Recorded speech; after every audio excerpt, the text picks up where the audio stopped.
CITU Kailashahar মহকুমা কমিটির পক্ষ থেকে ৯ দফা দাবিতে কৈলাসহরের মহকুমা শাসক প্রদীপ সরকারের নিকট এক ডেপুটেশন প্রদান করা হয়েছে।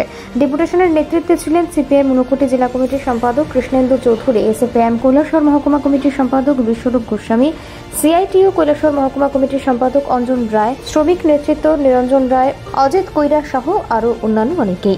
ডেপুটেশন প্রদান করার পূর্বে দলের মহকুমা অফিস প্রাঙ্গণ থেকে দলীয় কর্মী সমর্থকেরা একটি মিছিল বের করে। মিছিলটি শহরের বিভিন্ন রাজপথ পরিক্রমা করে মহকুমা শাসকের অফিস প্রাঙ্গণে মিলিত হয়।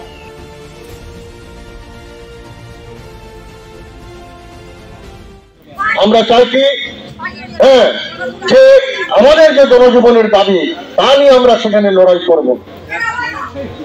মানুষের মধ্যে বিভেদ সৃষ্টি নয়। আজকে আমরা এই রাজ্যটাকে, ত্রিপুরা রাজ্যের যে নমুনা, আজকে মহিলারা বিশেষ করে প্রতিদিন প্রতিনিয়ত বিভিন্ন রাজ্যের কোথায় না কোথায় ওই অস্বাভাবিক মৃত্যু হচ্ছে, নারী নির্যাতন হচ্ছে, সেখানে শিলদানের ঘটনা ঘটছে এবং সেখানে আসামিরাও সেখানে সঠিকভাবে ধরা পড়ছে না। মহিলারা আজকে রাস্তায় বেরোতে ভয় পায়। চুরি, ডাকাতি, ছিনতাই প্রকাশ্য দিনের বেলা হচ্ছে। বিশেষ করে আমাদের কৈলাসহরে আমরা কি দেখছি, কৈলাসহরবাসী আমরা শহরের বুকে, আপনারা দেখেছেন, সবাই জানেন, বেশ কিছুদিন ধরেই বিভিন্ন বাড়ি ঘরে দিনের বেলা সব লুটপাট করে নিয়ে যাচ্ছে।